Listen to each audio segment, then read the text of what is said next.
send this final plea asking them to kindly move themselves to safer grounds.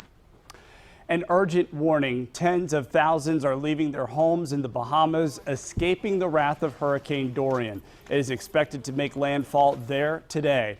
And the warnings are growing more urgent in the U.S. We are looking live here as this picture from Lake Worth, Florida is refreshing there. Going to another video here of some of those images out of there. Pretty calm along the east coast of Florida at this point, but they are under a tropical storm warning in parts. Good morning. Thank you for joining us. I'm Blaine Tallis, and we are also watching Dorian very closely here in the Carolinas for its impact later this week. Meteorologist Jacqueline Shear is breaking down the latest update on Dorian. Jacqueline, the forecast path did shift overnight.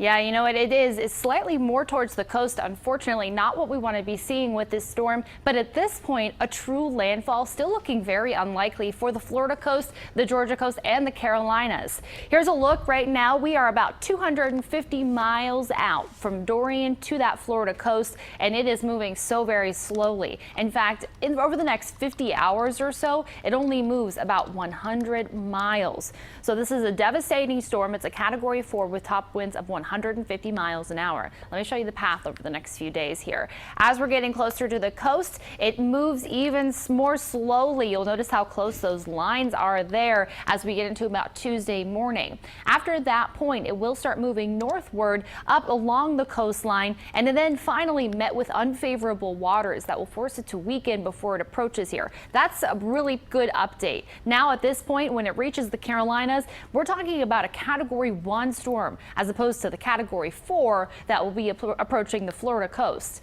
So here's a look, though. I want to show you just what that looks like for a hurricane to only move about 100 miles in 50 hours. This is what it looks like on the European model, where it is about right now, where it'll be Tuesday morning. It at one point completely stalls out. We're going to take a look at the full timing of this system and the impacts it could bring to the Carolinas coming up in just a few minutes. Blaine. Thank you, Jacqueline. Very slow moving storm. Samaritan's Purse, based in Boone, is ready to respond to the storm. The organization loaded trucks with supplies, and at first they planned to send teams to Florida today, but now they're waiting to see where they are going to be needed the most.